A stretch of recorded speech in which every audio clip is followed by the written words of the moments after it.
talaga. Nakita niyo yung ginawa ng Panginoon. Oo. Alam niyo kapatid, yung milagro ng Diyos, maliit, malaki, milagro yun. Kaya nga nung gumalaw, nagtanawa pa kami kasi talaga kanina hindi. Yung mga hawak pa ng kainan, nakuha ko. Parang may ilong kuhiti po na. Kaya ito, Siyempre na. nakapatong din ang kamay ko sa ulo mo kapatid para bigyan ka pa ng energy na nakasana. Win, yung paa. Kilos mo kapatid. Kanina po, bago po kami dumating dito sa ospital, hindi po na igagalaw, hindi na ikikilos ang kanang paa ni Brother JR. Ngayon, pagkatapos po nating pahiran ng langis, tungan ng kamay, pag-pray sa Panginoong Jesucristo, eto na po pinapakita po sa atin. Humikilos na po, na igagalaw na niya ang kanyang kanang paa. Praise the Lord po, purihin ng Panginoon. Amen. Amen. Brother JR, Ito. Ano yan? 12-11.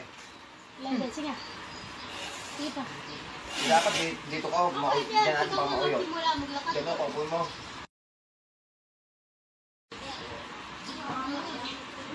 Bukas ang mara. Andito.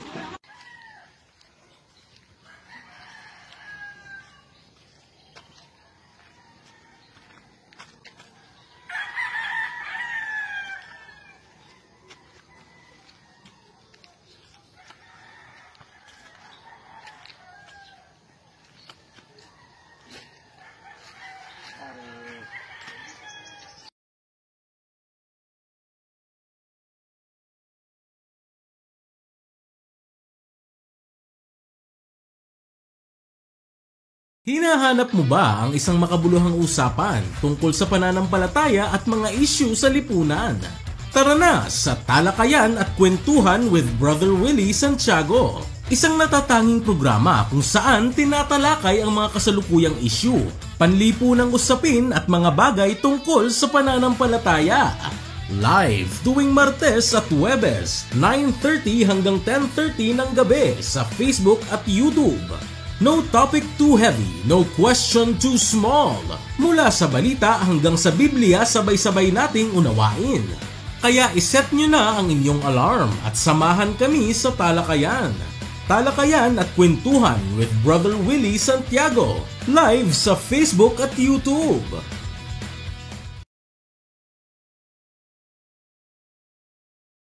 Disclaimer, this video is for educational and informational purposes only. The views expressed are personal opinions and experiences of former MCGI members. We do not intend to defame or attack any group, belief system, or individual. All references to doctrines or practices are shared in good faith. We respect everyone's right to believe and encourage viewers to think critically and do their own research. Harassment, hate speech, and cyberbullying are not tolerated. Any copyrighted content used falls under fair use for commentary and education. The creators are not liable for how this content is interpreted or used.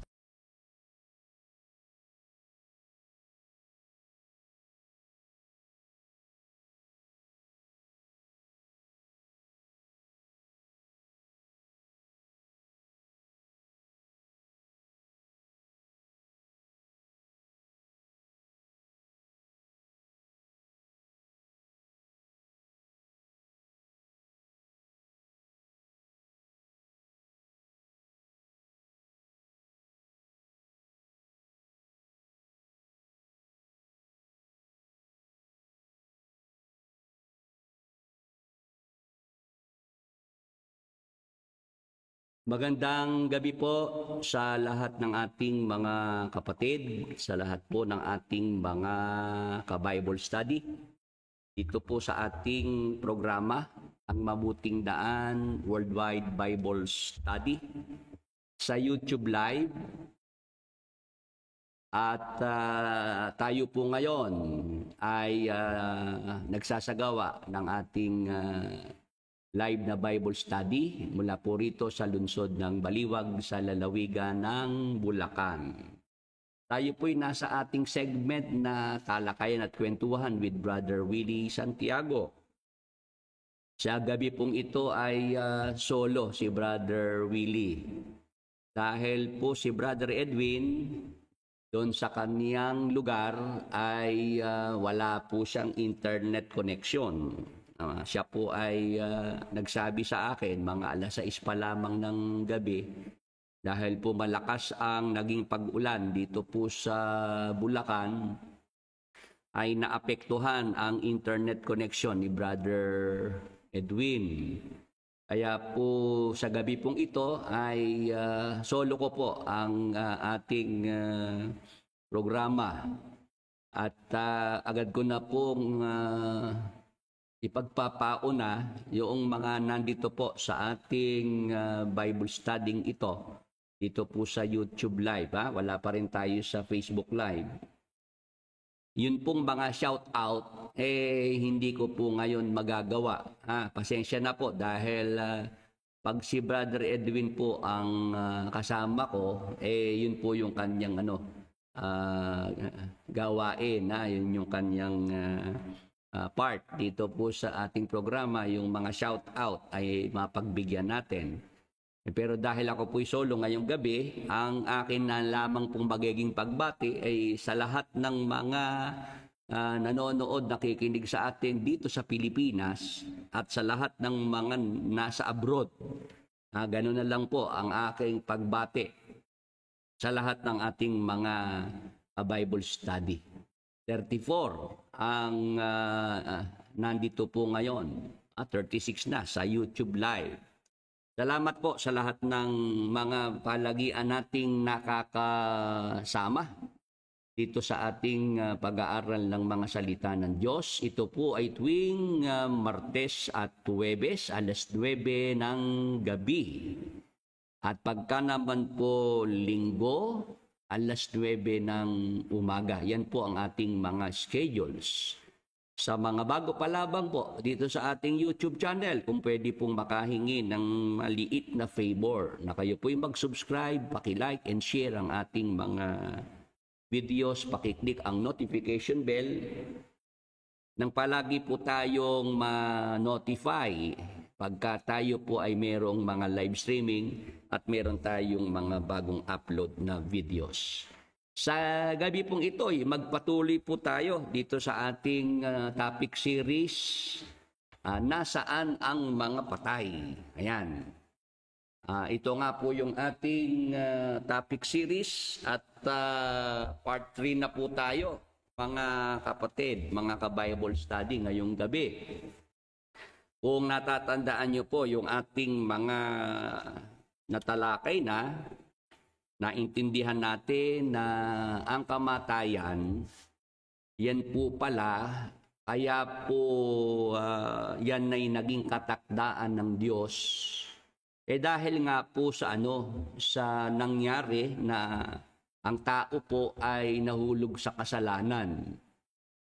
Yung nandoon sa Roma 5:12, kung ating babalikan, yung talata ng Roma 5:12, kaya kung paano nasa pamamagitan ng isang tao, si Adan po yung binabanggit dito na isang tao, ay pumasok ang kasalanan sa sanglibutan at ang kamatay sa pamamagitan ng kasalanan. At sa ganito'y ang kamatayan ay naranasan ng lahat ng mga tao sapagkat ang lahat ay nangagkasala. Bakit po ang tao po ay may kamatayan?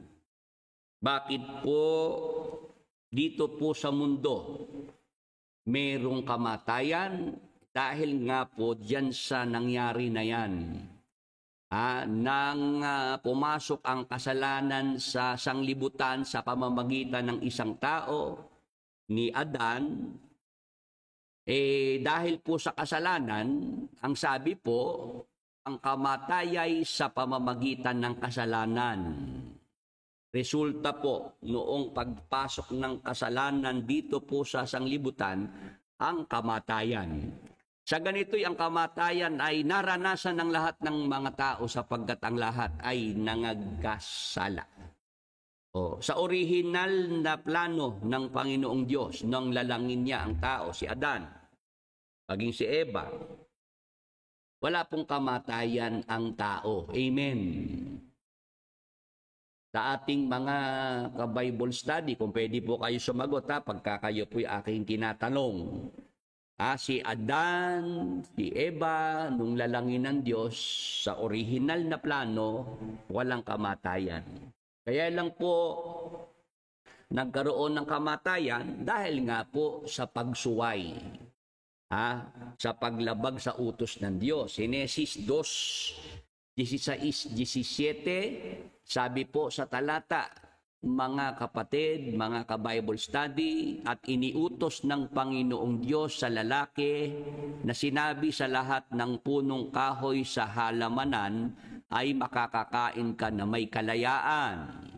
Tatapot sa kahoy ng pagkakilala ng mabuti at masama ay huwag kang kakain, sapagkat sa araw na ikaw ay kumain niyaon ay walang pagsalang mamamatay ka. Ayan, dito po papasok ang kamatayan.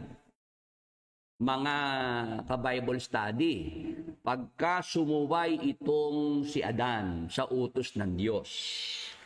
Sabi ng Diyos, sa araw na ikaw ay kumain, niyaon ay walang pagsalang mamamatay ka. Kaya noong oras, noong tiyempo na yon, na kumain na nga po itong si Adan, noong ipinagbabawal na bunga ng Panginoong Diyos, nakaranas po ng kamatayan si Adan. Ang kamatayang agad niyang naranasan, yung kamatayang espiritual. Amen. Kasi yung kamatayang pisikal, mga kapatid, mga ka-Bible study, yun po'y naranasan ni Adan noong siya po ay 930 years old na. Genesis 5:5. Basahin po natin ang talata. At ang lahat na araw na ikinabuhay ni Adam ay 930 taon at siya'y namatay. Ito po yung kamatayang pisikal. Mga kapatid, mga ka-Bible study na naranasan ni Adan. Noong siya po ay umabot na sa edad na 930 years, doon po ang pisikal na kamatayan ay naranasan ni Adan. Pero yung kamatayang espiritual, naranasan agad ni Adan noong araw na siya ay kumain nung ipinagbabawal na bunga ng Panginoong Diyos. Amen. Yan po yung ating natalakay noong nakaraang Martes ng gabi noong kasama ko si Brother Edwin. Binasa ko po sa Biblia na merong kamatayang espiritual, merong kamatayang pisikal. Sa Biblia, ang kahulugan po ng kamatayan, yan po ay separation o paghihiwalay. Espiritual na kamatayan, pisikal na kamatayan, isa lang ang kahulugan. Yung separation o pagkahiwalay. Pag ang tao po ay hiwalay sa Diyos dahil sa kasalanan, patay ang tao spiritually. Wala siyang relasyon, walang kaugnayan sa Diyos dahil sa kasalanan, kasi ang kasalanan po ang nagpapahiwalay sa tao sa Diyos. Isaiah 59:2. Ngayon, yun naman pong katawan na hiwalay sa Espiritu, Santiago 2:26. Patay yung katawan na hiwalay sa Espiritu. Amen. Maliwanag po sa ating mga ka-Bible study ngayong gabi, 47. Malino po, masala po, kalugurang pengari kapatad, aintindihan ne po. Yan po yung aking madalas na nababanggit nung ako ay manggagawang nagpupulong sa Pampanga. Nung ako po ay madestino na sa Pampanga mula rito sa Bulacan, nalipat ako ng Pampanga nung ako po ay anyayahan ni Brad Eling manirahan na sa Apalit, Pampanga. Ako po'y nagpulong sa mga bayan ng Masantol, Macabebe, San Simon. Mga Kapampangan po yung aking audience.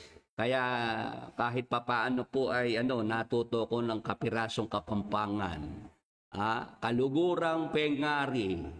Pag sinabi pong pengari, magulang yun. Kapatid. Ayan, kapatid. Naintindihan niyo po. Naintindihan niyo po ba? Ayun. Malino po, masala po, maliwanag po ba? Ayun, yan ang ibig sabihin nun. Ngayon, dahil po noong Martes ng gabi, mga kapatid, mga ka-Bible study, may nangyari pong malakas na lindol. Diyan po sa Bay Cebu. Nung nakaraang Martes ng gabi, nung tayo po ay may programa, nagkaroon po ng malakas na lindol dyan po sa may Cebu. 6.9 magnitude. At sa balita nga, kanina po, nung ako ay nag-update, ay meron pong confirmed na 72 na mga namatay. Dyan po sa lindol sa Cebu. Marami pa pong mga hinahanap, marami pang mga nire-rescue at marami pong mga bumagsak na mga bahay, mga nasira. At yun nga po, may mga kumpirmadong mga namatay na mga tao dyan po sa lindol sa Cebu. 72 to be exact.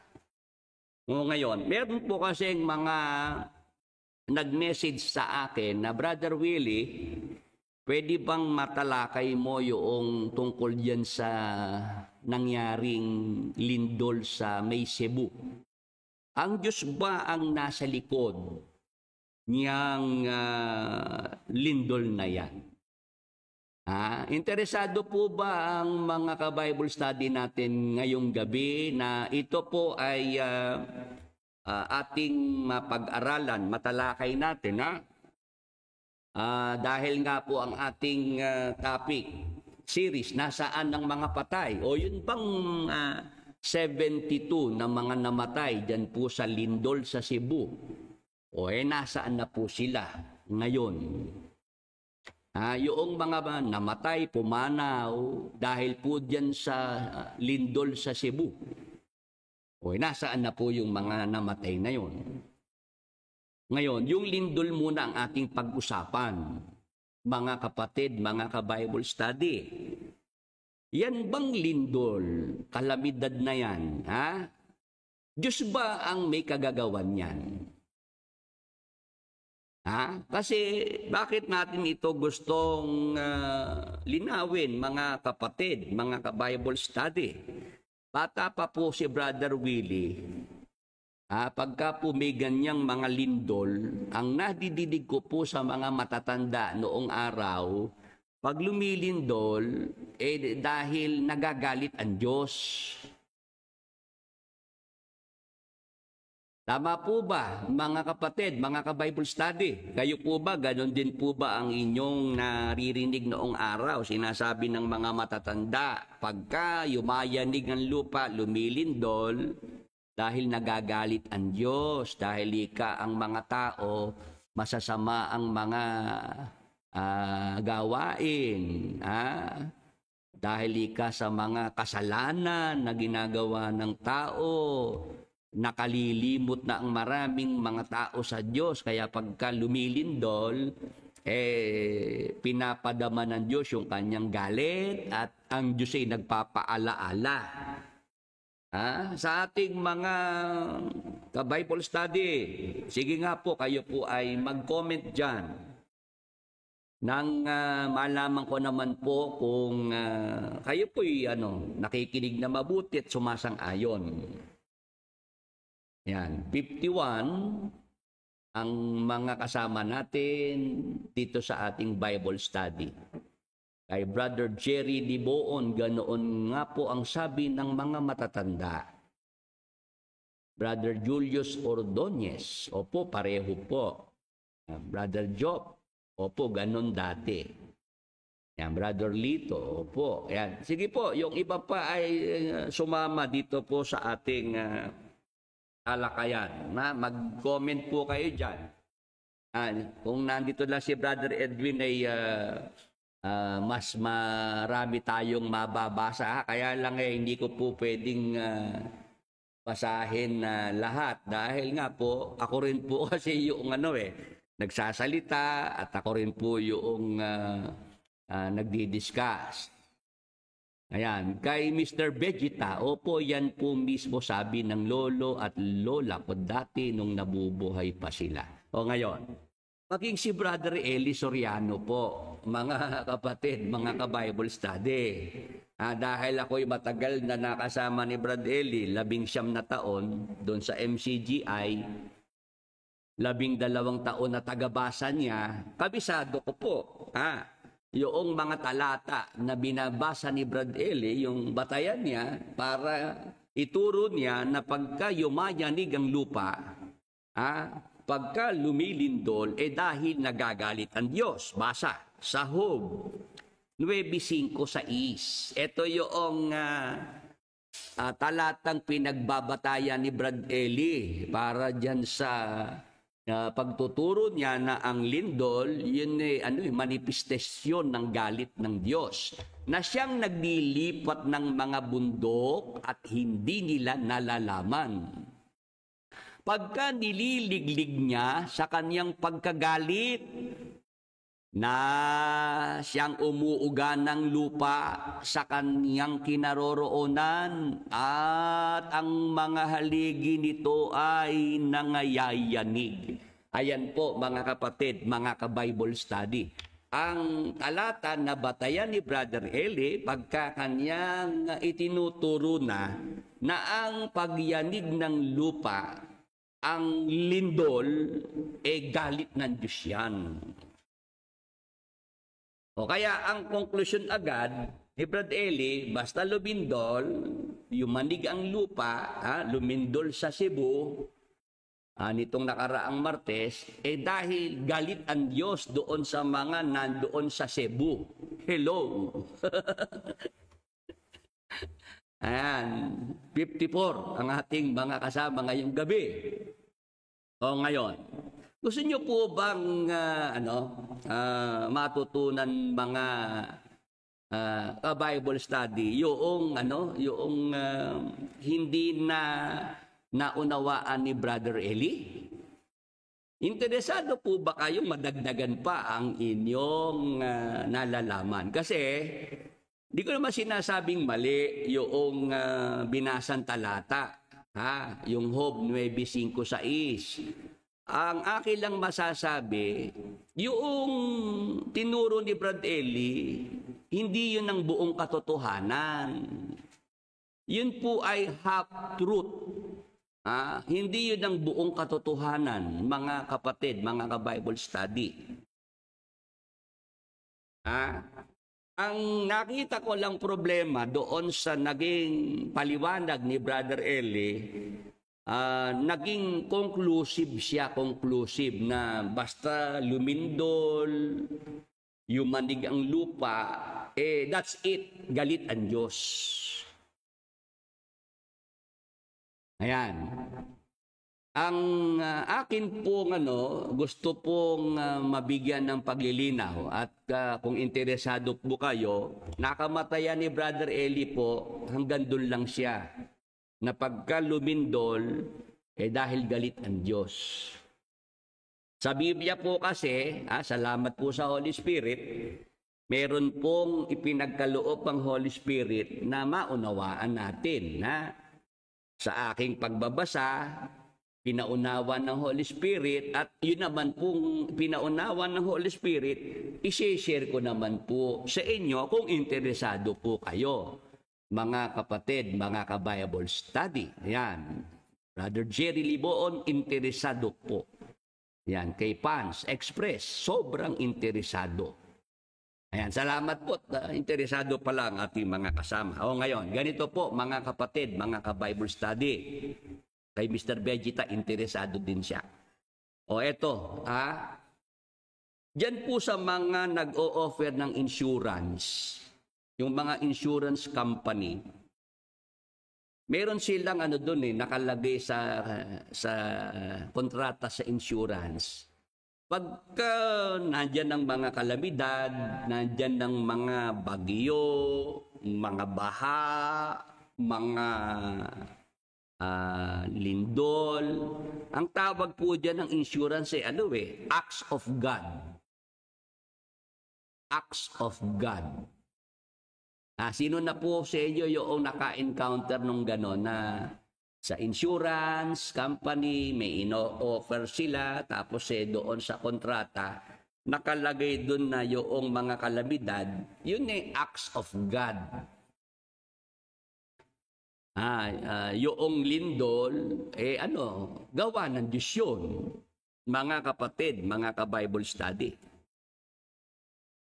Yun ang alam din noong mga nasa insurance. Yung mga kalamidad, kasama yung lindol, gawa ng Diyos. Ang Diyos ang nasa likod. Ngayon, ito po mga kapatid, mga ka-Bible study. Pagka pinag-aralan natin itong aklat ng Job 9:5-6, babalikan po natin yung talata na siyang naglilipat ng mga bundok at hindi nila nalalaman. Pagka nililiglig niya sa kanyang pagkagalit, tuloy na siyang umuuga ng lupa sa kanyang kinaroroonan at ang mga haligi nito ay nangayayanig. Ayan. Sabi ni Mr. Vegeta, ako alam ko po yan dahil meron po akong insurance at yan nga po ang termino nila, act of God. Ayan, salamat dyan sa iyong na-share na yan. Ngayon, dito po sa binasa nating Job 9:5-6, mga kapatid, mga ka-Bible study, dapat po nating maunawaan agad si Job ay isang personahe sa Old Testament. Amen. Sang-ayon po ba ang mga nandito sa ating Bible study? Itong pahayag na ito ni Job, ito ay ang nasasaklaw po nito sa panahon ng matandang tipan. Dahil si Job ay personahe sa matandang tipan. Maliwanag po sa ating mga ka-Bible study. Sa panahon ng matandang tipan, pagka po yumayanig ang lupa, lumilindol, dahil nga po sa galit ng Diyos. Bakit po ba nagagalit ang Diyos? Dahil sa kasalanan ng sangkatauhan. Tama po. Sa ating mga ka-Bible study, naintindihan niyo po ba yung punto na yon?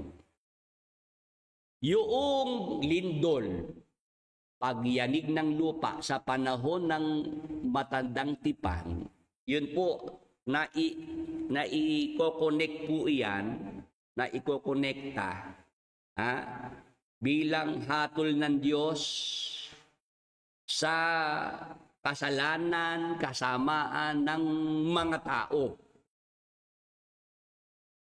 Kaya lang dapat nating makita yung panahon. Yun po ay sa panahon ng Old Testament ng matandang tipan. Bakit po yan binibigyan ko ng diin, mga kapatid, mga ka-Bible study? Kasi sa panahon po ni Job, noong yan po ay ipahayag, maisulat, hindi pa nangyayari ang pagsusugo ng Diyos sa ating Panginoong Hesukristo dito po sa lupa. Amen. Sana makita ng ating mga ka-Bible study yung punto na yon.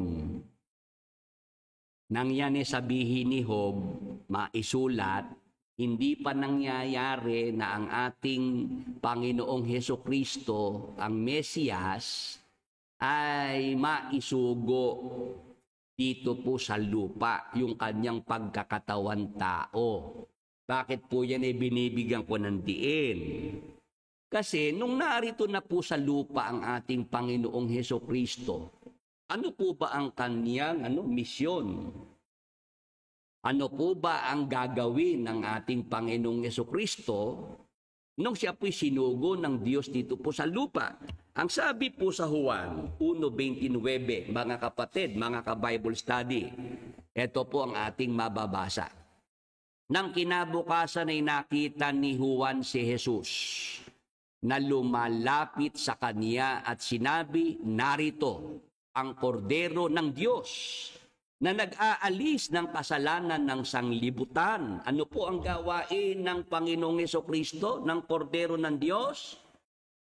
Mga kapatid, mga ka-Bible study, ang sabi po, narito ang kordero ng Diyos, ang ating Panginoong Hesukristo po ang tinutukoy, na nag-aalis ng kasalanan ng sanglibutan. Kordero ng Diyos na nag-aalis ng mga kasalanan ng sanlibutan. Maawa ka sa amin. Ayun. No, ako po ay bata pat nag-aaral sa St. Mary's Academy. Dito po sa Baliwag.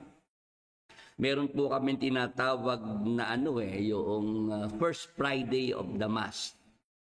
Yon, kami po ay nagsisimba nung araw, nung kami mga elementary. At nadidinig ko po yung awit na yon, yung kordero ng Diyos. O ngayon, ang ating punto rito, mga kapatid, mga ka-Bible study, sa panahon ng matandang tipan, hindi pa po na isusugo dito sa lupa si Jesus Christ para sa kanyang gagawing misyon, yung pagtubos. Pag nagalit ang Diyos, kanya pong ipinapadama yun . Pag nagagalit ang Diyos, nayayanig ang lupa, lumilindol. Pero, ito ang gusto ko maintindihan natin. Nung si Jesus Christ po ay narito na sa lupa at ginawa na po yung kanyang misyon, yung pagtubos sa kasalanan ng sanglibutan, bilang kordero ng Diyos. Ano ang dapat nating maintindihan, mga kapatid, mga ka-Bible study? Yung galit ng Diyos, mayroon ng sumalo. Si Jesus Christ po ang sumalo sa lahat ng galit ng Diyos. Amen. Bakit ba nagagalit ang Diyos? Dahil sa kasalanan. Hindi galit ang Diyos sa tao. Galit ang Diyos sa kasalanan ginagawa ng tao. Amen.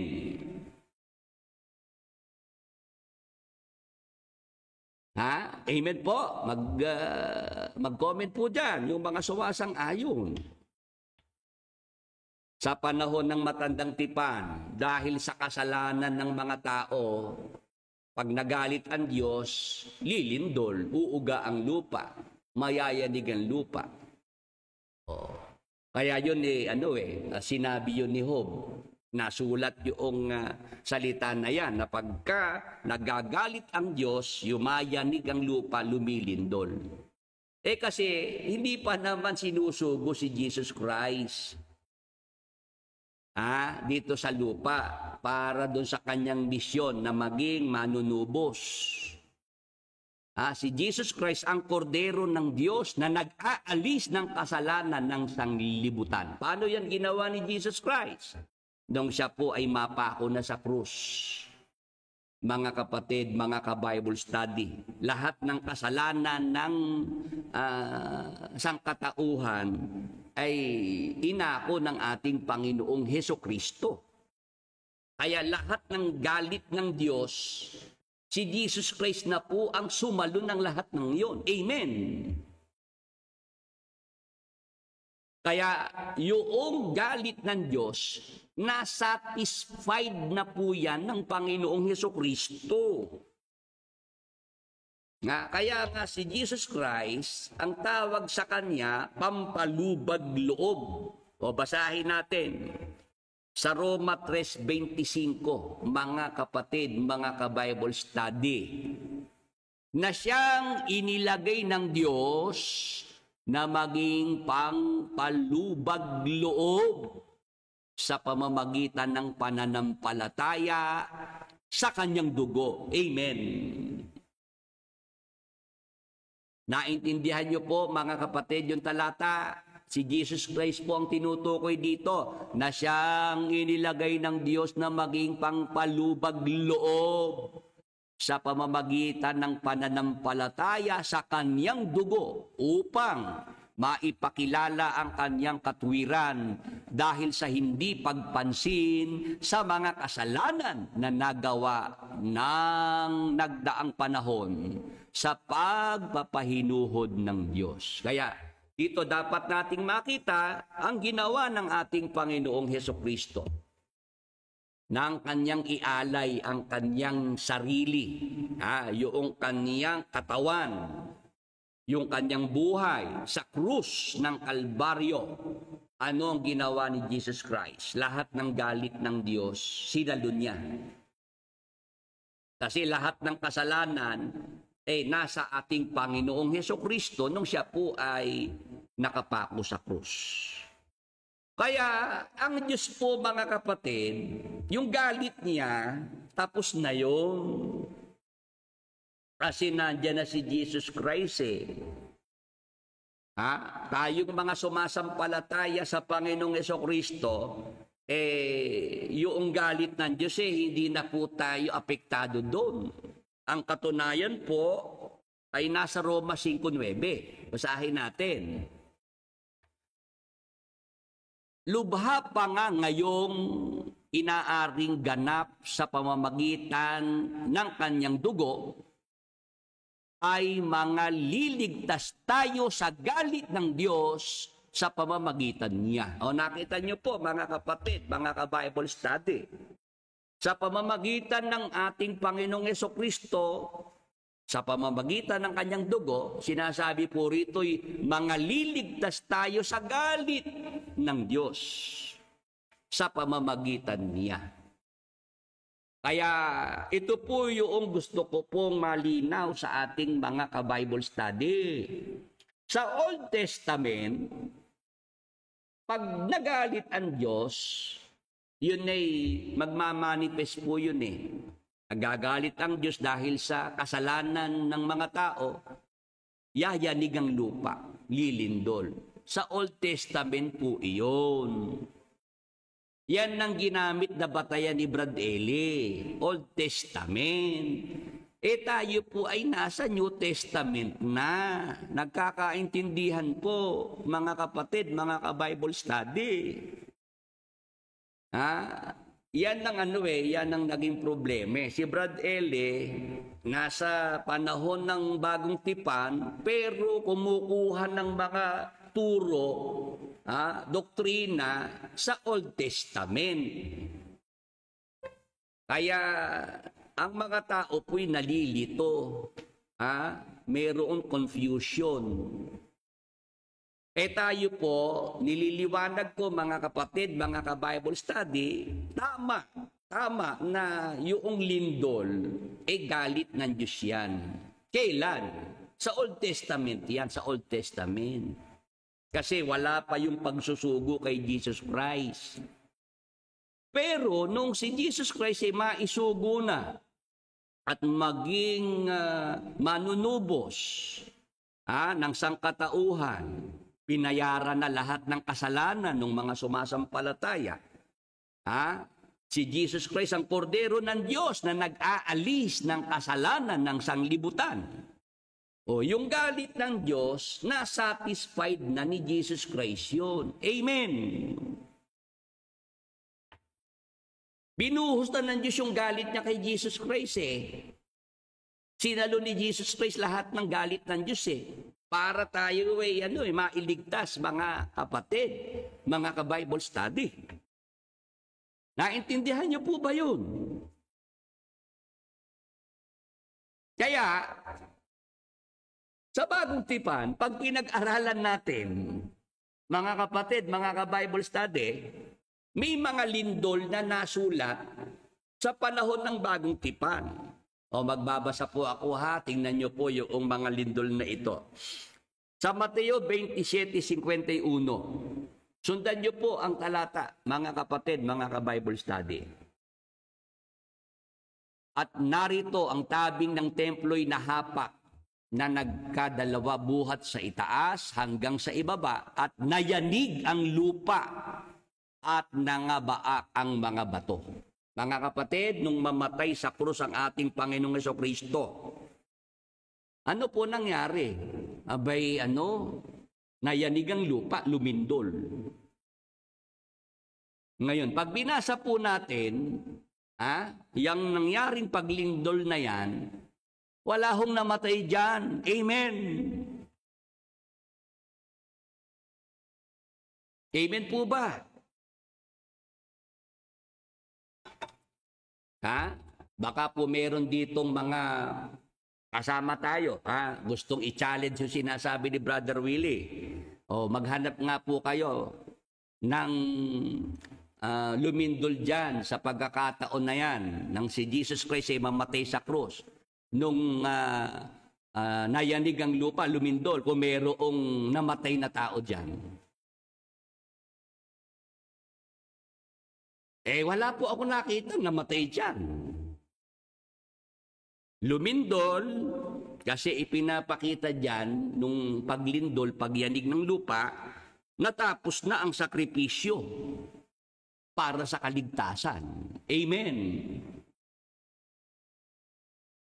Yung sakripisyo ni Jesus Christ, ipinapakita nung pagyanig ng lupa, ng paglindol, na natapos na po yung sakripisyo para sa kaligtasan. Amen.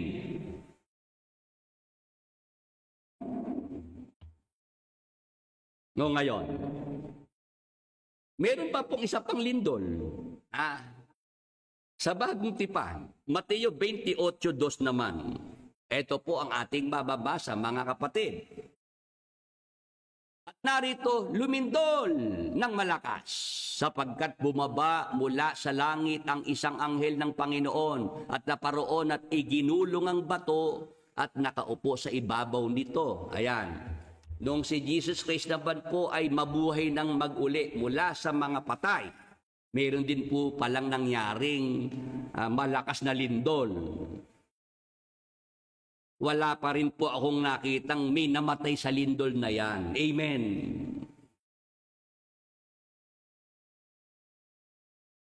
Amen po sa ating mga ka-Bible Study 61. Yang malakas na lindol na yan, ipinapakita naman po dyan yung tagumpay ng muling pagkabuhay ng ating Panginoong Hesukristo.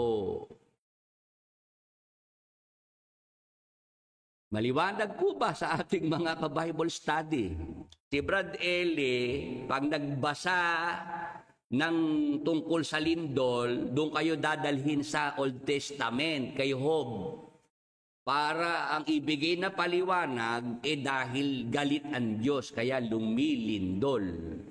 O kayo po mga ka-Bible study, dahil tayo po ay nasa panahon ng bagong tipan, ang binabasa ko sa inyo, mga lindol na nangyari, na sulat, sa panahon na po ng bagong tipan.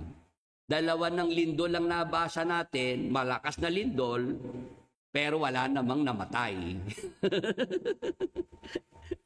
Nagkakaintindihan po sa ating mga kasama ngayong gabi. O ngayon, meron pa pong isa pang lindol.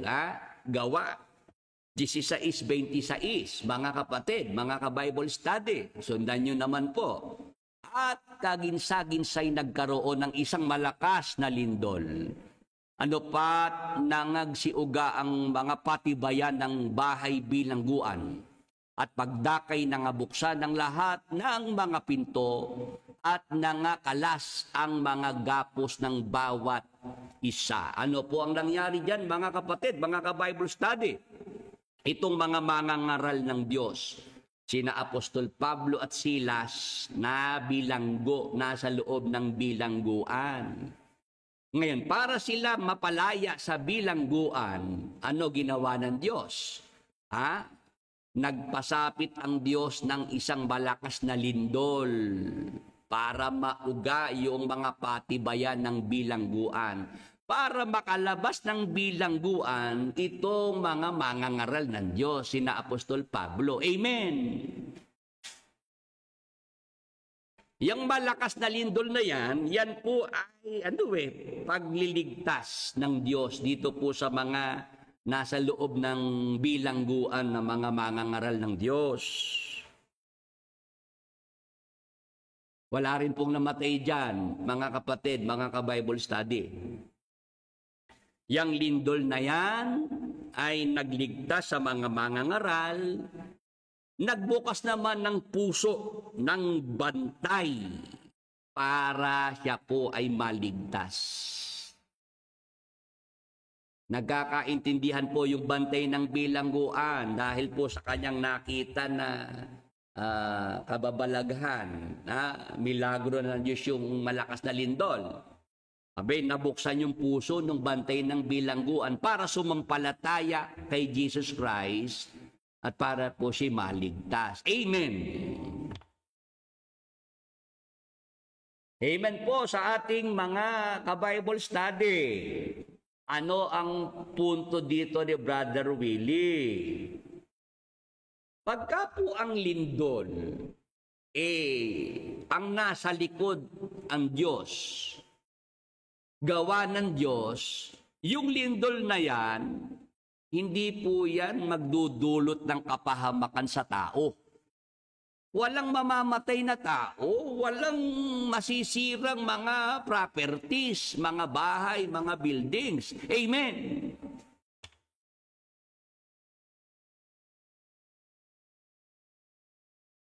Pwede po bang mag-amen yung ating mga ka-Bible study?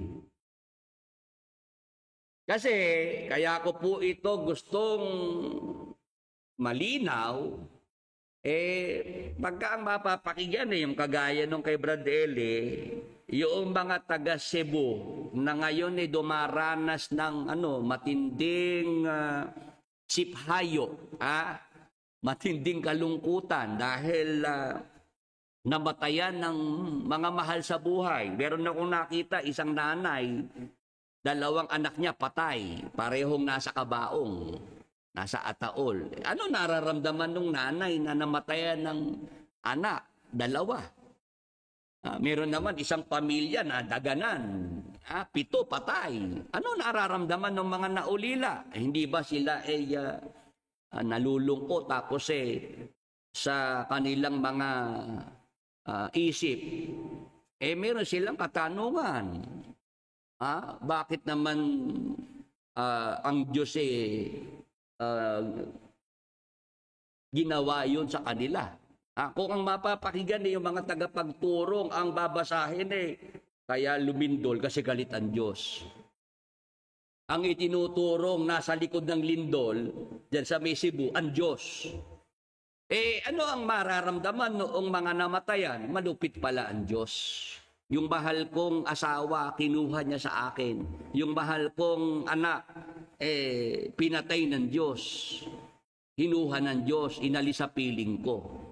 Ano ang mangyayari dyan, mga kapatid, mga ka-Bible study? Yung mga tao, magkakaroon na po ng masamang isipin tungkol sa Diyos.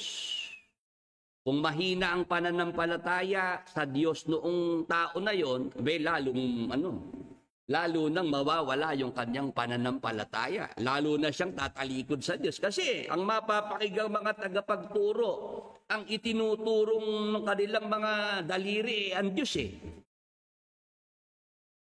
Naintindihan niyo po ba, mga kapatid, mga ka-Bible study? Yan na po papasok yung mga ayaw nang maniwala sa Diyos. Sasabihin pa nila na nasan ba ang Diyos nung panahong lumilindol sa Cebu? May ginawa ba ang Diyos nyo? Di ba? Pagka hindi mo alam ang nasa Biblia, Diyan papasok kayo yung mga hindi naniniwala sa Diyos, hindi naniniwala sa Biblia, yung mga naulila, yung mga namatayan, yun ang kanilang ngayong mga sasabihin. Ang lupit naman ng Diyos nyo. Yung asawa mo mahal na mahal mo kinuha niya dahil siya may gawa ng lindol na yan. Tama po ba? Magre-rebel din na ang marami sa Diyos. Di ba ang Diyos ay pag-ibig? Bakit naman nagpalindol siya para patayin yung ating mga mahal sa buhay? Nagpalindol ang Diyos para wasakin yung ating bahay na ating matagal na pinagpaguran. Nag-ipon tayo para makapagpatayo ng bahay tapos wawasakin lang ng Diyos sa lindol. Naloko na. Timbang-timbangin niyo po mga ka-Bible study itong sinasabi ni Brother Willie. Baka ang nangyayari ang Diyos agad ang tinuturo nating may kagagawan. Ang Diyos agad ang nasa likod mayroon palang ibang may kagagawan yan. Hindi ba yan po ay hindi makatarungan para sa ating Diyos? Wala naman pala siyang kinalaman tapos siya sinisisi natin. Tama po ba mga kapatid, mga ka-Bible study? Kasi ganun po kasi ang mga tao dito po sa lupa. Pagka may nangyayaring masama, ang Diyos agad ng kanilang alam na sabihin. Di ba yung dalawang magsasaka na magkaibigan? Noong sila po ay maganda ang kanilang inani sa bukid. Ano sabi ng magkaibigan? Pare, ang ganda ng ani natin. Talaga ikaw pinagpapala tayo ni yung kanilang patron, si San Isidro Labrador. Dito po sa Bulacan, sa may Pulilan. Yung patron po ng mga magsasaka, si San Isidro Labrador. Noong maganda ang ani ng magkaibigan, tuwan-tuwa sila. Talaga masagana ang ating ani. Kailangan magpasalamat tayo kay San Isidro Labrador. Pero ano po nangyari noong sumunod na taon, mga kapatid, mga ka-Bible study? Yung dalawang magkaibigan na magsasaka, yung kanilang bukid, dinaanan ng malakas na bagyo. Nasira ang kanilang pananim sa bukid. Ano sabi noong magkaibigan ng magkausap? Pare, wala tayong magandang ani ngayon. Hindi tayo kikita ng maganda dito. Kasi binagyo yung bukid natin Ano sabi nung isa? Wala tayong magagawa pare. Kalooban ng Diyos yan Naloko na. Bakit noong maganda ang ani, very good. Very good. At si San Isidro Labrador ang kanilang pinasasalamatan doon. Bakit noong mabagyo yung kanilang bukid, malugi sila, yung kanilang pananim na palay, wala silang magandang inani, wala silang kinita. Ang sinabi na lang, wala tayong magagawa pare, kalooban ng Diyos yan Pagka masama yung pangyayari, ang Diyos ang kanilang naiisip na may kagagawan. Sana, mga kapatid, mga ka-Bible study, kung kayo ay nakikinig ngayong gabi sa ating Bible study ito, i-share nyo rin sa inyong mga kamag-anak, mga kaibigan, mga kakilala. It's high time na mabago na po yung ating mga mentalidad. Mabago na po yung ating pag-iisip tungkol sa Diyos. Amen. God is good all the time. And all the time, God is good. Amen. Pwede ho bang mag-amen yung mga sumasang-ayon dyan? Na pag may nangyayari po dito sa lupa, mag-isip muna tayo ng mahinahon. Huwag tayong magpapadalos-dalos. Pag meron tayong napakinggang tagapagturo, merong sinasabi, lumindol kasi galit ang Diyos. Yan ay parusa ng Diyos. Wag tayo agad maniniwala. Mga kapatid, mga ka-Bible study. Kung may binabasa man sa Biblia, tingnan nyo sa mabinasa. Pagka sa Old Testament, mamreno-mreno muna tayo. Kaya nga ang Biblia, makikita natin ang hati. Matandang tipan, 39 books, tapos bagong tipan, 27 books. Dapat alam natin, mga kapatid, yung para sa atin. Kung ano yung para sa ating mga Kristiyano. Amen. Yung kasi ang naging problema, yung mga humanga kay Brad Eli, yung mga miyembro pa dyan sa MCGI, yung mga exiters na kay Brad Eli pa rin, pinanghahawakan ng mga turo ni Brad Eli, dala pa rin nila yung kanilang natutunan kay Brad Eli. Ang daming problema ho sa mga tinuro ni Brad Eli. Si Brad Eli mismo hindi niya alam kung saan siya dapat tumayo. Ano dapat niyang tindigan? Tinuturo niya, ang Diyos pag nagagalit nagpapalindol. Sa Old Testament po yun. Mga kapatid, mga ka-Bible study. Sa New Testament, yung mga lindol na nasulat, wala namang wala namang napahamak na tao doon. Bakit po, mga kapatid, mga ka-Bible study, ito po'y binibigyan ko ng diin. Lumindol sa Cebu, 72 na katao ang namatay. Tanong, sino pumatay sa kanila? Ayon sa Biblia. Basa sa Juan 8:44. Ito po, mga kapatid, mga ka-Bible study. Kayo'y sa inyong amang dyablo, at ang mga nais ng inyong ama ang ibig ninyong gawin. Siya'y isang mamamatay tao, buhat pa ng una, at hindi nananatili sa katotohanan. O sino po ang mamamatay tao ayon sa ating Panginoong Jesucristo? Hindi po ba ang dyablo? Hindi po ba si Satanas? Mga kapatid, mga ka-Bible study, si Satanas po, ang dyablo, ayon sa ating Panginoong Jesucristo, mamamatay tao. Diyan po sa lindol na yan, sa Cebu. 72 katao ang namatay. Sino pumatay sa kanila? Ayon sa Biblia. Ano po sagot, mga kapatid, mga ka-Bible study?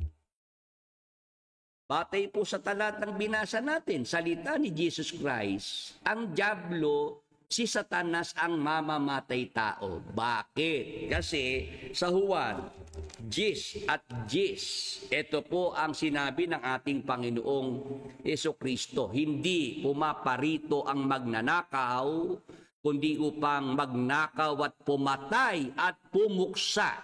Ang tinutukoy po dito, si Satanas, ang dyablo. Siya po yung magnanakaw, siya po yung pumapatay at pumupuksa ng tao. Amen. Naintindihan po natin, mga kapatid, mga ka-Bible study. Sabi ng Panginoong Jesucristo, ako'y naparito upang sila'y magkaroon ng buhay at magkaroon ng kasaganaan nito. Si Jesus Christ, ang Diyos, ano po ang gawain? Magbigay ng buhay, magbigay ng masaganang buhay sa tao. Si Satanas, ang gawain, magnakaw, pumatay at pumuksa ng tao. Nagkakaintindihan po 61 ang ating mga ka-Bible study ngayong gabi. Naintindihan po ba natin yan, mga kasama? May mga nagtuturo, pagka lumindol, pagka nadyan ang mga kalamidad, gawa ng Diyos. Si Satanas nasa isang sulok lang, ang dyablo, kukuya-kuyakoy, tatawa-tawa. Bakit? Kasi siya may kagagawan, siya ang pumatay, ang itinuturo ng ibang mga tagapagturo, ang Diyos. Naintindihan niyo po ba, mga kapatid, mga ka-Bible study? Yun ang nangyayari Yun talagang gumawa ng pagpatay sa mga tao. Ginamit yung kalamidad, ginamit ang lindol. Si Satanas pala yung nasa likod. Ang nangyayari, ang Diyos ang nasisira ang imahe. Ang Diyos ang namamarka na malupit, walang awa, na yung isang pamilya pinatay niya diyan sa lindol na yan. Yung kanilang bahay, pinagpaguran, dugot pawis, winasak ng lindol.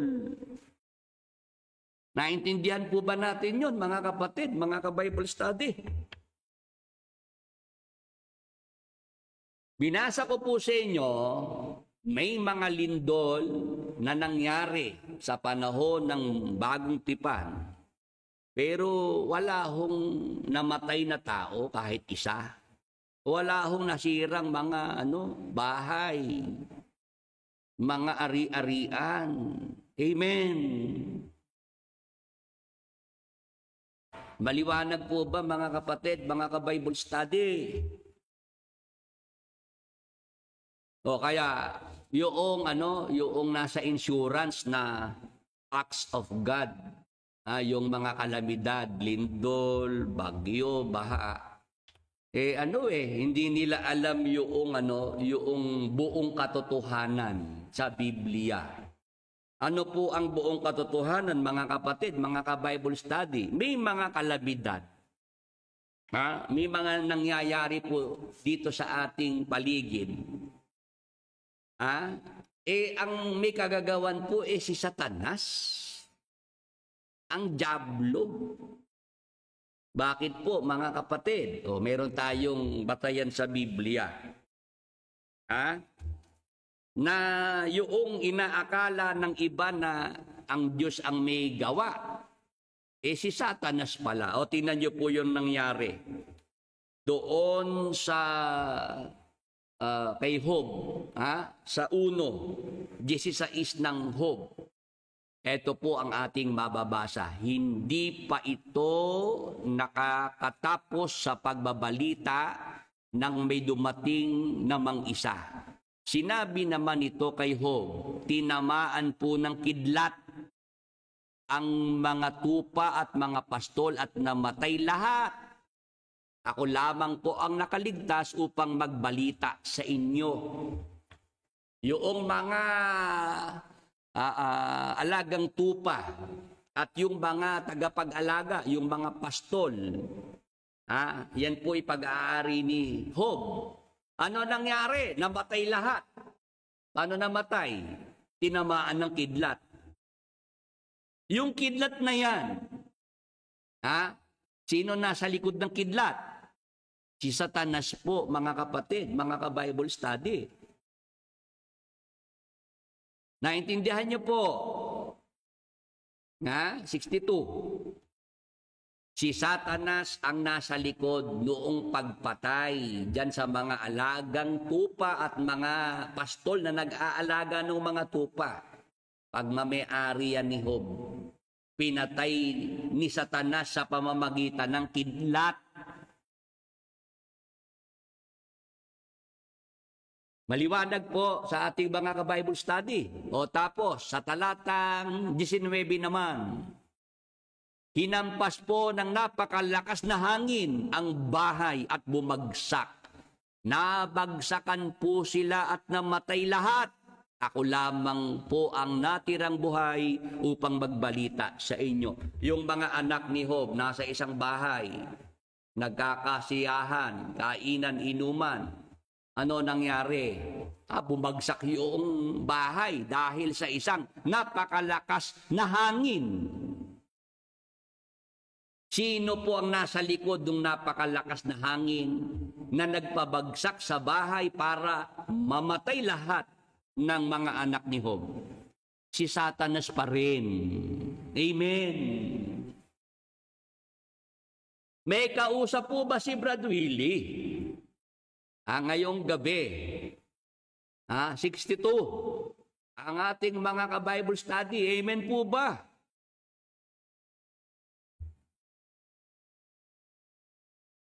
Nakita niyo po, si Satanas may kapangyarihan. Yung kidlat. Kay Satanas yun. Yung malakas na hangin, si Satanas din po nasa likod.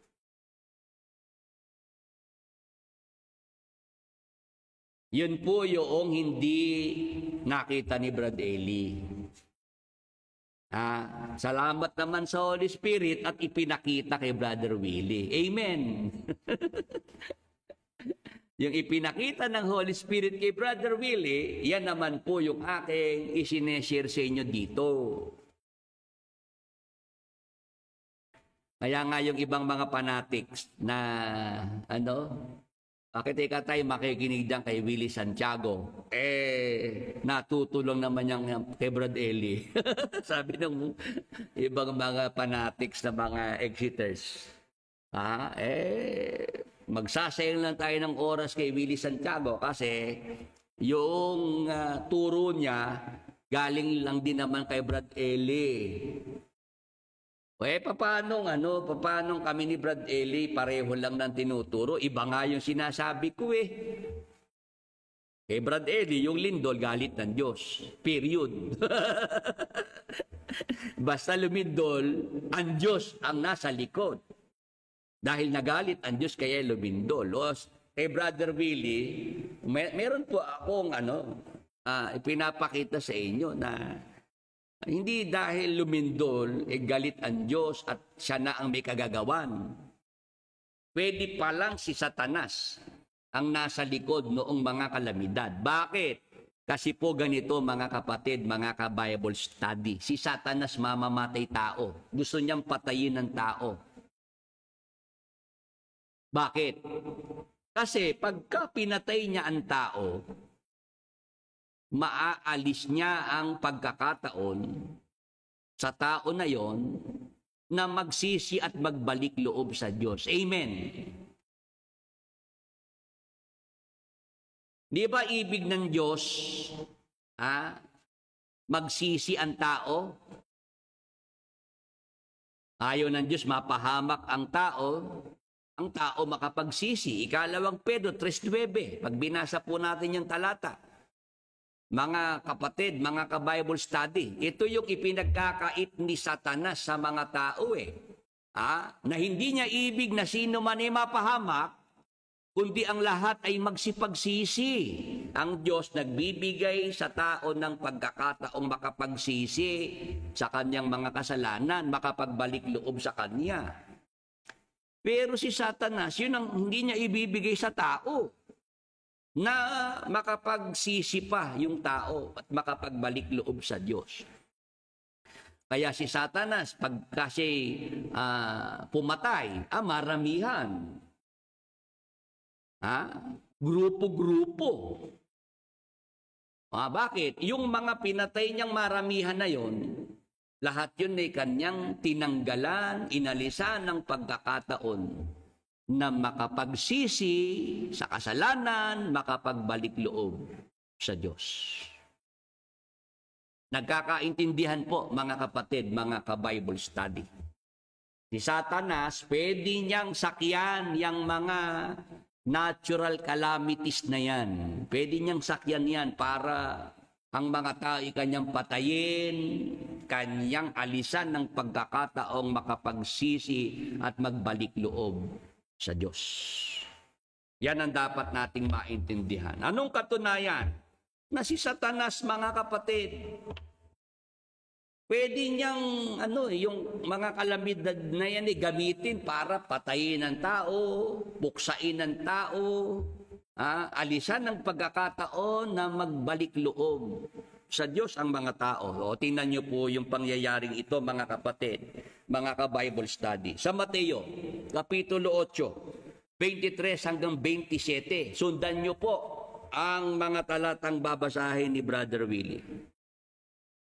At pagkalulan niya sa isang daong, ay sinundan siya ng kanyang mga alagad, ang ating Panginoong Jesucristo, at yung kanyang mga alagad lumulan, sumakay sa isang daong. Ano nangyari? Tuloy. At narito bumangon ng isang malakas na bagyo sa dagat. Habang sila po ay naglalakbay sa dagat, bumangon ng isang malakas na bagyo sa dagat, na ano pat inaapawan ang daong ng mga alon.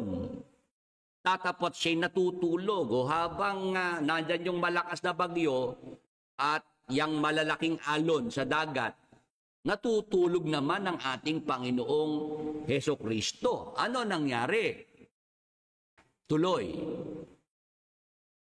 At nagsilapit sila sa kanya at siya ginising na sinasabi, Panginoon, iligtas mo kami. Kami mga mamatay. Natatakot yung mga alagad kasi malakas yung bagyo tapos malalaki yung alon. Lumapit na itong mga alagad. Ginising na ang Panginoong Jesucristo. Ang sabi nila, Panginoon, iligtas mo kami. Kami mamamatay. Ano nangyari? Tuloy ang basa. At sinabi niya sa kanila, bakit kayo'y nangatatakot o kayong kakaunti ang pananampalataya?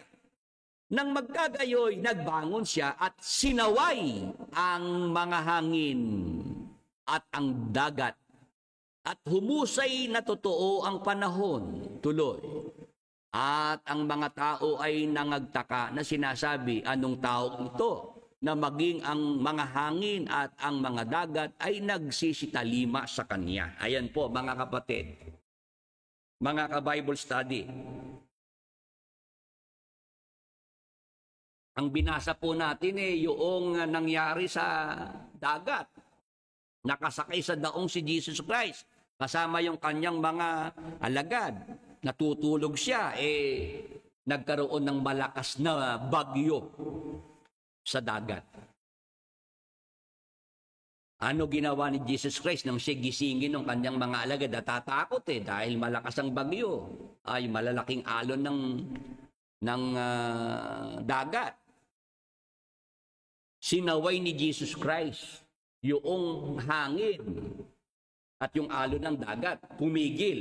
O ngayon po mga kapatid, mga ka-Bible study, tanungin ko po kayo, sino po ang nasa likod noong malakas na bagyo sa dagat?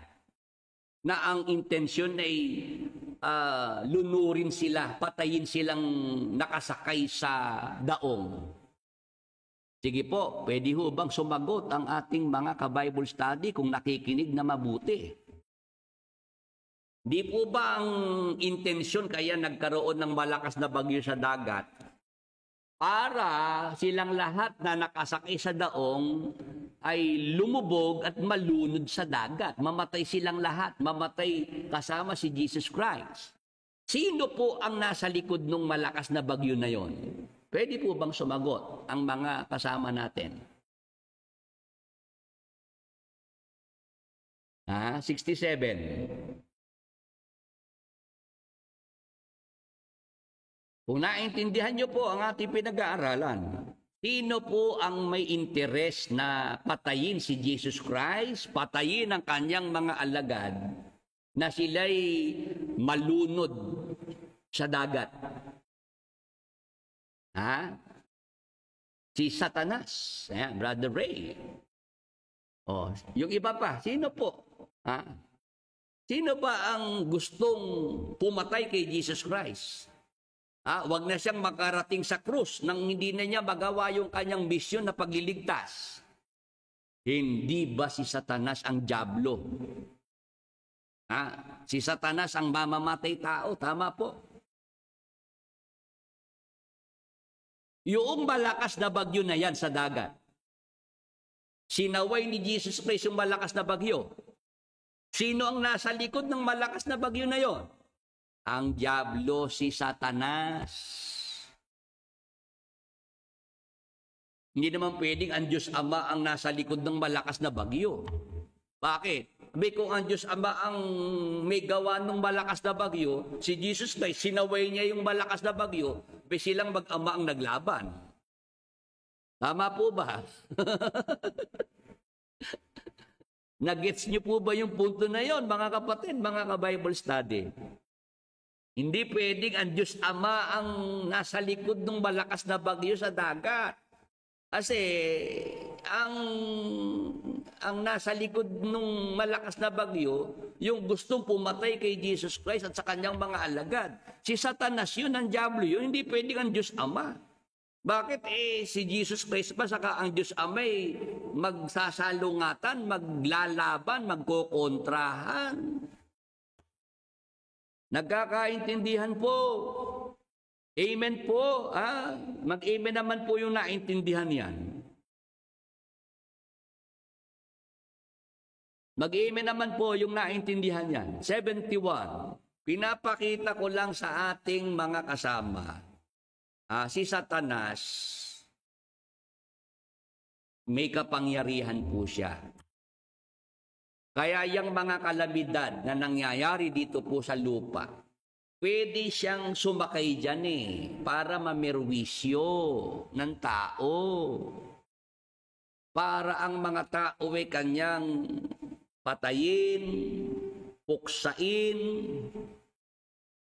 alisan ng pagkakataong magsisi at magbalik loob sa Diyos.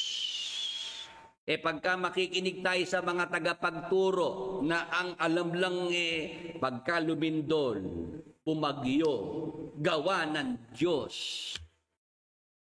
Ano na mangyayari dun sa mga pinagyo, namatayan ng pamilya, tapos nawalan ng mga ari-arian. Nagdaramdam na ang mga puso dahil nawalan ng mahal sa buhay, nawalan ng mga ari-arian, ang madididik ba ng mga tao, ang Diyos ang may kagagawan ng bagyo, ng lindol. Sila nagdududa na sa Diyos, humihina na ang pananampalataya sa Diyos. Ganun pa maririnig sa mga pastor, kagaya ni Brad Eli. Nandyan yung video niya, ang mapapakinggan mo pagka lumindol, galit ang Diyos. Ayun na, ang mga tao na yan, mapupunta na puro sa paniniwalang ayaw na nila sa Diyos. Ayaw na nilang maniwalang may Diyos pa. Tama po ba? Pero kung ganito po ang mapapakinggan, hindi pala ang Diyos ang may kagagawa ng lindol sa Cebu. Kasi maraming namatay na mga tao, maraming na sirang mga properties. Ang Diyos mabuti, ang Diyos mapagmahal. Ang Diyos hindi maghahangad na tayo mapasama at mapahamak. Amen! Amen po sa ating mga kapatid, mga ka-Bible study. God is good all the time, and all the time God is good. Amen! Pag sinabi natin God is good, Satan is bad. Tama po ba? Sang-ayon po ba ang ating mga ka-Bible study? God is good all the time, and all the time, God is good. Satan is bad all the time, and all the time, Satan is bad. Dapat ganun po. Alam natin yun.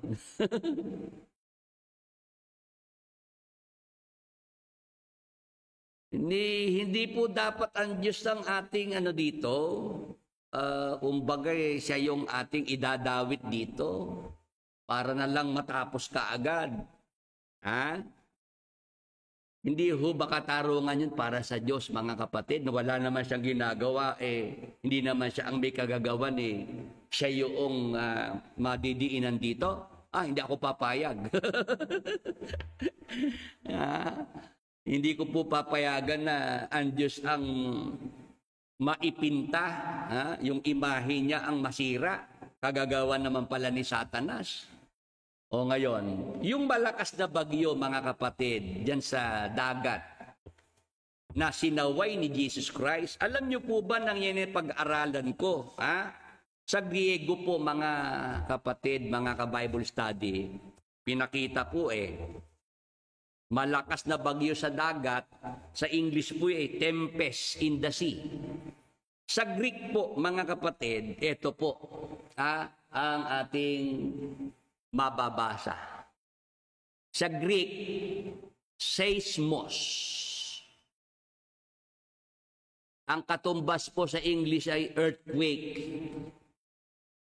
Mga kapatid, mga ka-Bible study, nagkaroon po ng malakas na lindol sa ilalim ng dagat. Kaya nga po malalaki yung alon sa dagat Sinaway ni Jesus Christ yung seismos, yung earthquake under the sea, yung lindol sa ilalim ng dagat. Amen. Praise the Lord. Hallelujah. Salamat po dyan sa paunawa na ipinagkaloob ng Holy Spirit. Yung pagkaunawa, understanding na merong earthquake, alagang si Satanas po ang may kagagawan. Kagaya nung nangyari doon po sa dagat, nung naglalakbay si Jesus Christ, kasama yung kanyang mga alagad, nakasakay sila sa daong, nagkaroon po ng seismos. Lumindol po sa ilalim ng dagat. Sa Tagalog, malakas na bagyo ang nakasulat. Tempest in the sea sa English. Pero nung tingnan po natin sa Greek word, yun ang nakita natin, seismos. Earthquake.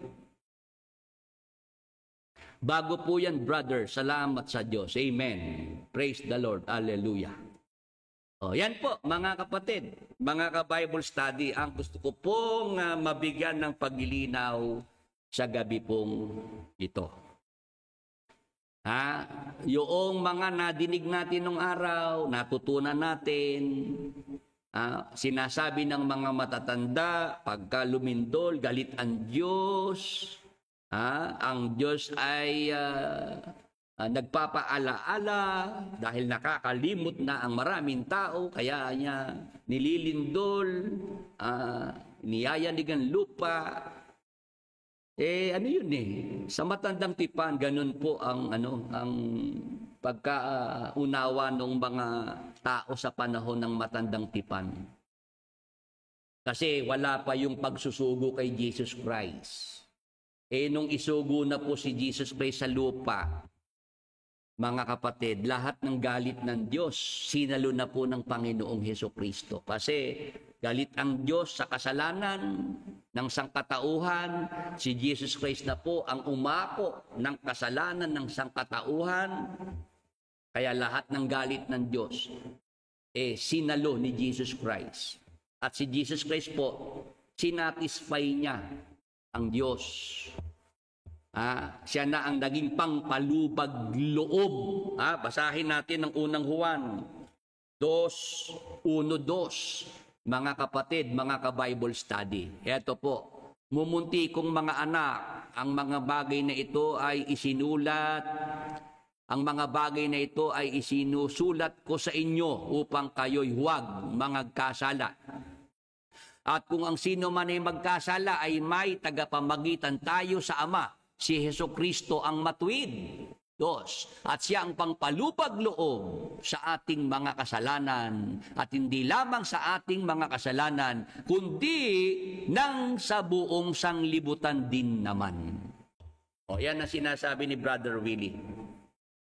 Kaya yung sinasabi na pag nagagalit ang Diyos yumayanig ang lupa, lumilindol, sa Old Testament po yan, na pahayag, salita Tayo po'y nasa bagong tipan na. Kaya dapat dito tayo sa bagong tipan.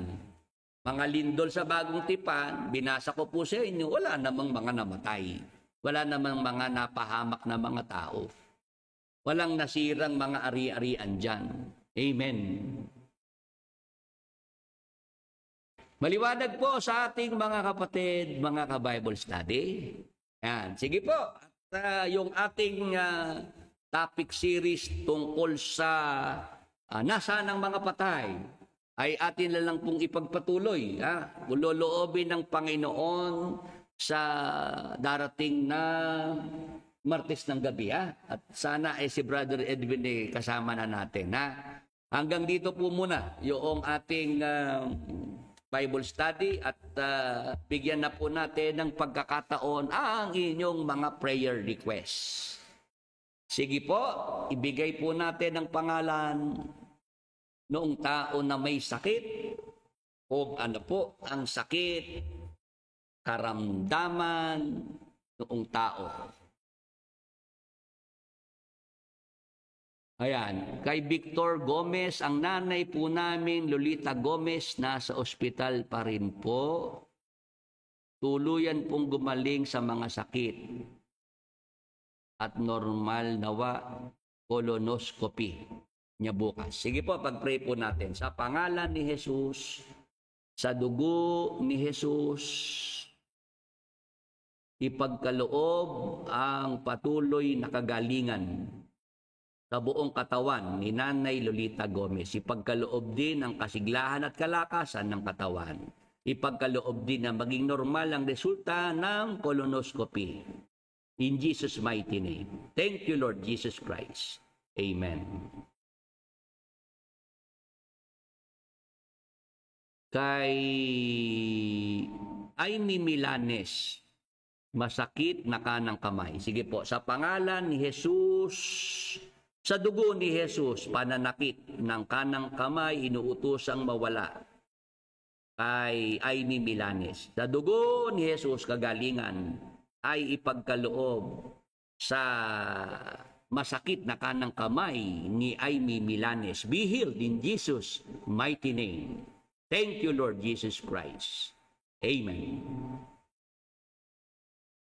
Next po, yung may mga prayer request pa po dyan.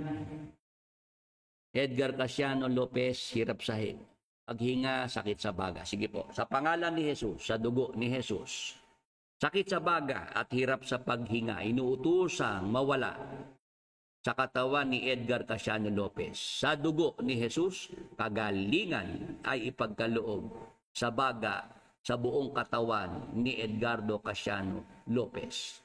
Be healed in Jesus' mighty name. Thank you, Lord Jesus Christ. Amen. Ayan. Yung ating mga pinag-pray dito po sa ating programa, huwag po kayong makalimot na magbigay na update. Kumusta po ba kayo? Kung kayo po ay tumanggap na ng kagalingan mula sa Panginoong Hesus, mag-ano po kayo, magsabi po kayo at makagawa rin po kayo ng short video testimony or written testimony bilang pasasalamat sa ating Panginoong Hesukristo. Sabay-sabay po tayo magtaas ng ating mga kanang kamay at utusan po natin ang mga sakit karamdaman na nasa ating mga katawan. Gayon din sa ating mga mahal sa buhay. Kayo na po ang magsabi kung ano pong mga sakit karamdaman yan at sa pananampalataya po sa Panginoong Hesukristo, tanggapin po natin ang kagalingan. Sige po, sa pangalan ni Jesus at sa dugo ni Jesus, inuutosang umalis, mawala sa ating mga katawan, sa ating mga mahal sa buhay, anumang sakit, anumang karamdaman. Sa pangalan ni Jesus, sa dugo ni Jesus, kagalingan, kasiglahan at kalakasan ay ipagkaloob sa ating mga katawan, sa ating mga mahal sa buhay. Be healed and be restored in Jesus' mighty name. Thank you, Lord Jesus Christ. Amen. Yan. Yung ating mga ka-Bible study na sumabay dito po sa ating commanding prayer na ginawa. So, kumusta po ngayon ang inyong mga pakiramdam? Meron po bang pagbuti, pagginhawa ang ating mga katawan? Ha? Kung tayo po'y gumaling, tumanggap ng kagalingan, gradual healing or instant healing, huwag tayong makalibot na magpasalamat sa ating Panginoong Jesucristo. Siya po ang nagpapagaling hanggang sa panahon nating ito. Hindi naman po si Brother Willie Santiago. Ako po ay maliit lamang na kasangkapan, instrumento ng Panginoon para ang kagalingan ay maipagkaloob sa ating mga kapwa-tao na may mga sakit at mga karamdaman. Kaya sa Panginoong Hesus po tayo tumanaw ng utang na loob at pagpasalamat. Amen. Sige po, mga kapatid, mga ka-Bible study, tayo po'y magtatapos na po sa ating Bible study ngayong gabi sa pamamagitan po ng isang closing prayer. Inaanyayahan ko po ang lahat na sama-sama po tayong manalangin at magpasalamat sa Panginoon.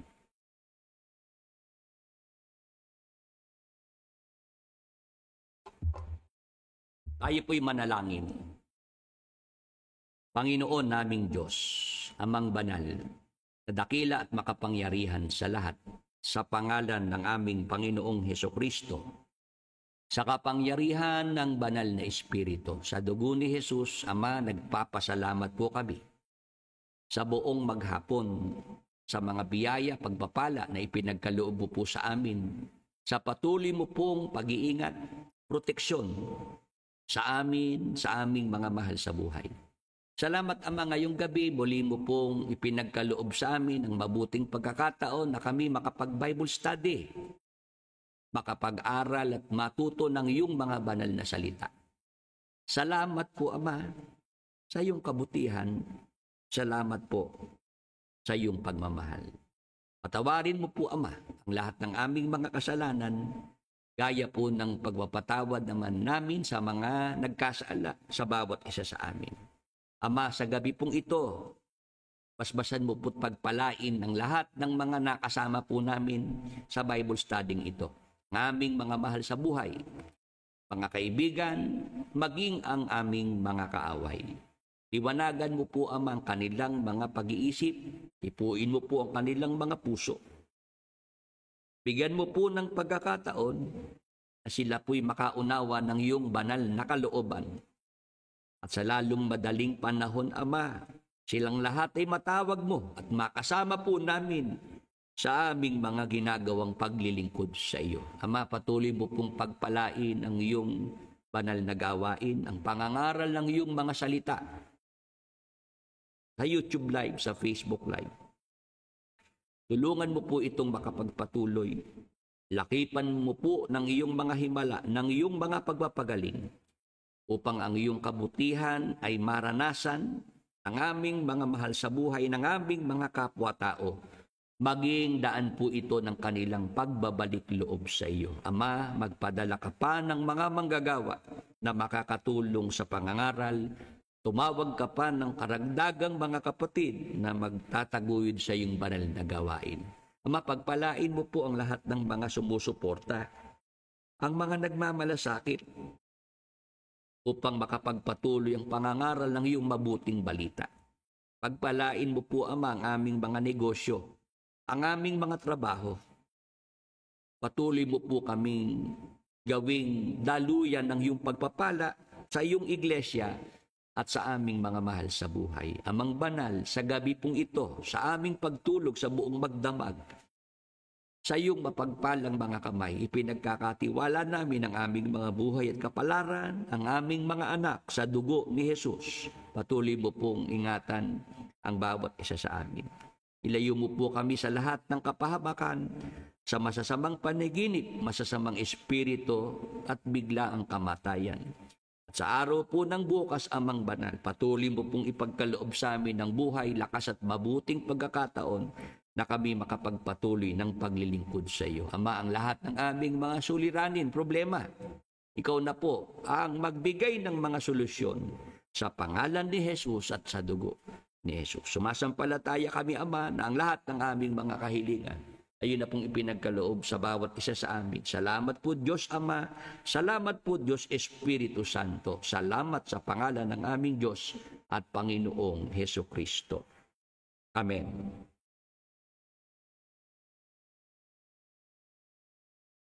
Marami pong salamat sa lahat ng ating mga nakasama ngayong gabi dito sa ating Bible study. Salamat po sa inyong oras. Salamat po sa inyong mga suporta at pagmamalasakit dito po sa ating programa. Patuloy po tayong ingatan at pagpalain ng ating Panginoon. Good night and God bless po. Defending the Truth, November 29th. Join Christian Apologist Philippines for a one-day conference on biblical truth, reason, faith, and bold witness.